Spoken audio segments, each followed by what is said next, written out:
Hi, Kathy here from KathysKuteKreations with the ending, finally, of the mini falling leaves.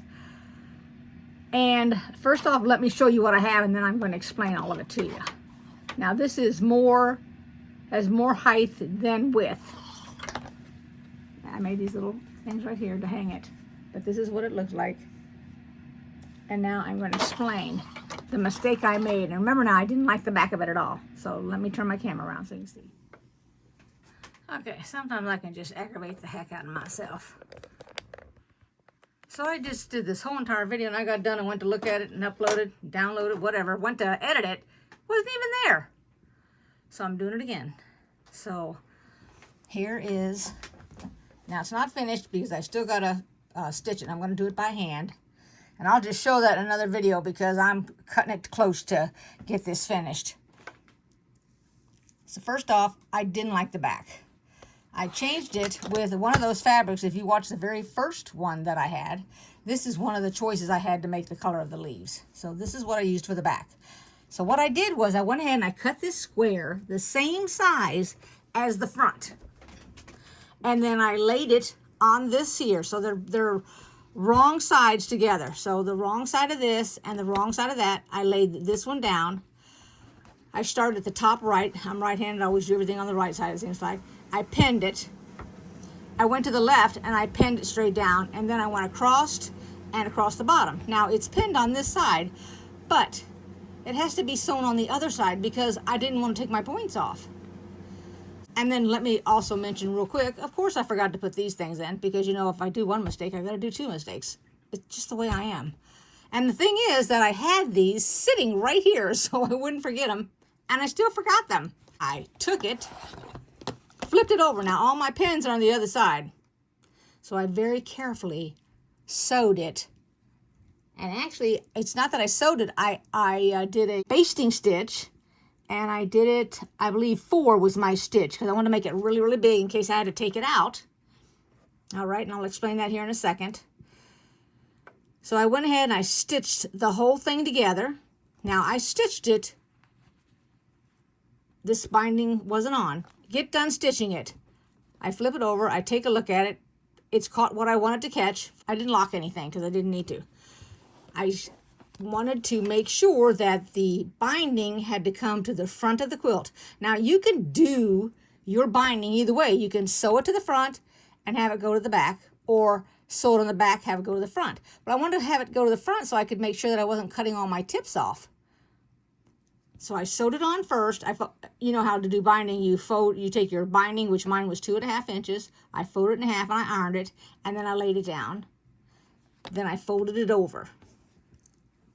Now, and I've learnt a very new way to do my binding, which I absolutely love. And I'm trying to think of the lady's video I watched. I cannot even think of her name. The thing is that I subscribed to her, but somehow she came up in a feed. This is what's really weird. I was thinking about this binding and how I was going to do it, but also how I was going to show it. And I'm thinking, well, wait a minute. I don't like it when it is this small of a square, because when you do a binding, you put your fabric down. Let me get a piece of fabric real quick so I can give you an example. So you're sewing along. And you normally have to give a gap, quite a bit of a gap here, like this, okay? So here's your binding, you're coming along, you've got it, you've sewed it on here, you come along, and now what you've got to do is you've got to be able to cross the two over, because I was trying to see where did my binding combine. I took 2 pieces, here we go, right here. So my binding, see the little half?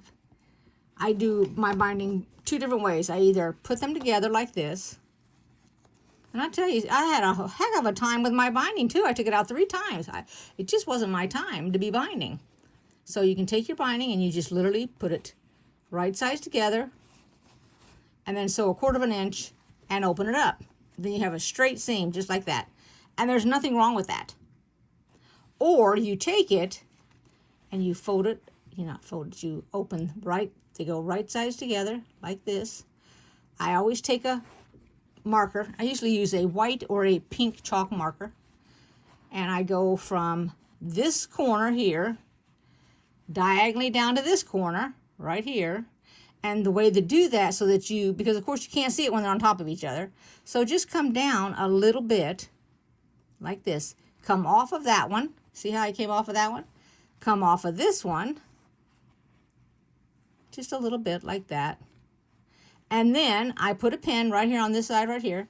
And then I mark it from this end down to this end. Okay, because you're going right off the edge. And then you sew it, and when you get done, you open it up like this. And it's at an angle like that. Just like this. It ends up being like that. Okay? And then, of course, you cut this 1/4 inch off of this side right here. Well, when you're coming down here and you're sewing it, well, then you've got to figure out how do you get these two pieces together.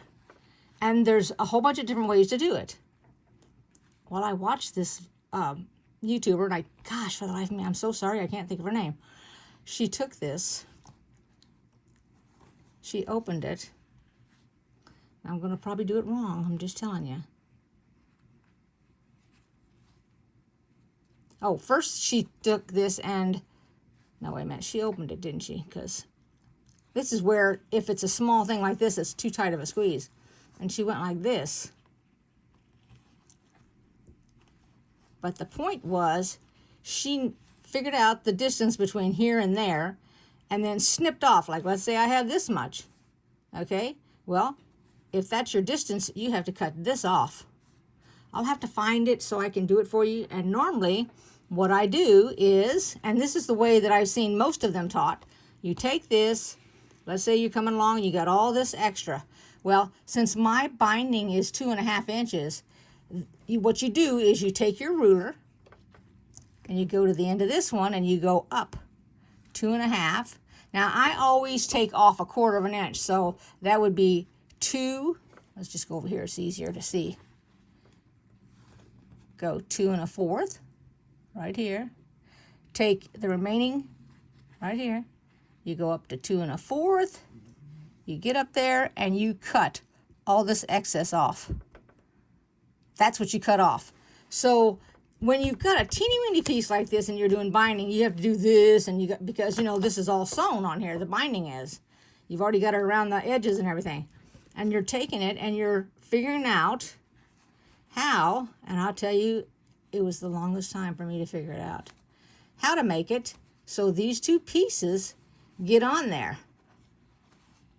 And that when you get done, you can do this and it works. But see, it's wrong. It has to be the other direction. But anyway, so I'm just telling you, it is so hard to do it with these small ones. And this is why I like to use the either the pinking shears, which is that pair that gives a little zigzag, or straight out do it. I'm not going to take any of these squares that I put on my little metal, it's, I can't even think of the name of it. I'm like totally blank here. But the little thing that I hang it on, which I hang it out at work, well, I've never had to iron these. If something got on this, I would literally spot clean it because it would just literally be a hassle. Anyway, let's go back to the point that I managed to confuse all of y'all. So ignore everything that confused you. I'll have to just show you literally how I did it, but I'm not going to do it in this video because I don't want to go anymore. I hate to say it, but I have worked on this for 3 videos and it's like I'm so sick of it. I mean, this design is pretty, but once I do a video, I just want to get it behind me. I don't want to repeat the same thing over and over. I think I need to start creating, and I think that you guys will agree, I need to create little short videos showing just specific things and title them, like finishing off a binding on a quilt. That would be a perfect way to show you how to do this. And I wouldn't show you 2 or 3 different ways. I would just literally show you one. If I wanted to do it where I showed you a different way, I'd make a totally different video. This way, when you're at the end of your quilt and you just want to know how to do the binding, you'll flip over to that YouTube video real quick, spend 5 minutes, do it, and that's it, it's done. Don't have to watch a whole video till you get to the tail end of it and try to figure it out. All right, anyway, so I went ahead and I basted it. Then I decided to put this on the back. The way that you do that, I'm just going to take off a couple here, y'all can look at it, is that you sew it to the back like this. You put this up to the edge. There's where I put my needle. Now remember, if you've got a zigzag needle, you can put it anywhere, so I put it on the edge. Then you take this and you pull it over. Now on a large quilt, I would literally iron this because it makes it stay down better. And I even would apply a little bit of glue. And sometimes you cut it off and see my basting, here's my basting line over here. So it didn't even make it to here. So then now I just take it and I clip it right here. And then by doing that, I know that I am not missing one single tip. And then I'm going to hand sew it. I'll probably just go downstairs and hand sew it. But anyway, then that's when I realized after the whole thing is done, I went, oh my gosh, I forgot to put the hangers on. So then I'm like beside myself. Okay, that's how it's gonna sit up there. As soon as I get it finished. I think I will just wait and not end this until I've sewn all the way around so you can see it. I mean, it won't be hanging on. Here's the finished product. I did not hand sew it. I went ahead and I stitched, as you can see, all the way around it. Because I just don't have it in me to do any hand sewing. My hands hurt from all the typing today, so here we go. This is what it's going to look like. I'm not going to use the flaps, so I turned them under so you can see what it looked like. I'm going to hang it with the two little clips that I have at work with my other one. Well, thank you everybody for watching. I appreciate it. Welcome all new subscribers. If you haven't subscribed and you want to, just click the little bell. You can make a comment, and I will see you next time. Thanks for watching, everybody. Bye-bye.